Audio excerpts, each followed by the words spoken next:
Hello everyone, 30 days of learning English vocabulary. நம்ம 2 weeks complete பண்ணிட்டு third weekல இருக்கோம். So இன்னைக்கு day 15 உடைய 3 words. First word, brave.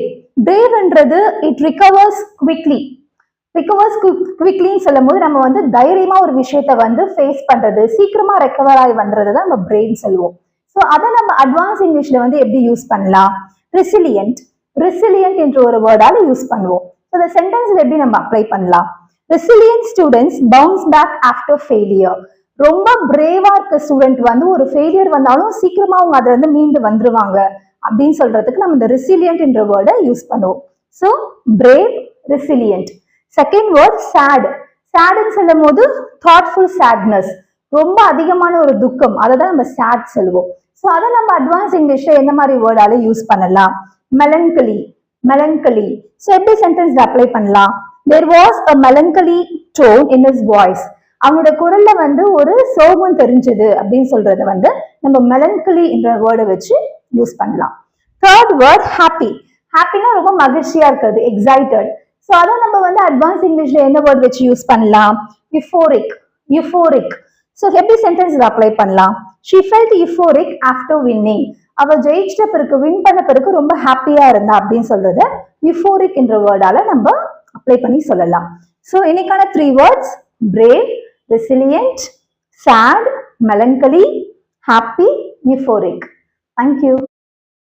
Hello everyone, 30 days of learning English vocabulary. நம்ம 2 weeks complete பண்ணிட்டு third வீக்ல இருக்கோம். ஸோ இன்னைக்கு day 15 உடைய 3 வேர்ட்ஸ். First word brave. பிரேவ்ன்றது இட் ரிகவர்ஸ் குவிக்லி. ரிகவர்ஸ் குவிக்லின்னு சொல்லும் போது நம்ம வந்து தைரியமா ஒரு விஷயத்த வந்து ஃபேஸ் பண்றது, சீக்கிரமா ரெக்கவர் ஆகி வந்துறது தான் நம்ம பிரெயின் சொல்லுவோம். ஸோ அதை நம்ம அட்வான்ஸ் இங்கிலீஷ்ல வந்து எப்படி யூஸ் பண்ணலாம்? ரெசிலியன்ட். ரெசிலியன்ட் என்ற ஒரு வேர்டால யூஸ் பண்ணுவோம். ஸோ இந்த சென்டென்ஸ்ல எப்படி நம்ம அப்ளை பண்ணலாம்? Resilient students bounce back after failure.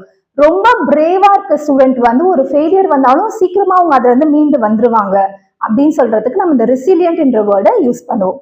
So brave, resilient. Second word sad. சேட்னு சொல்லும் போது தாட்ஃபுல் சேட்னஸ், ரொம்ப அதிகமான ஒரு துக்கம், அதை தான் நம்ம சேட் சொல்லுவோம்.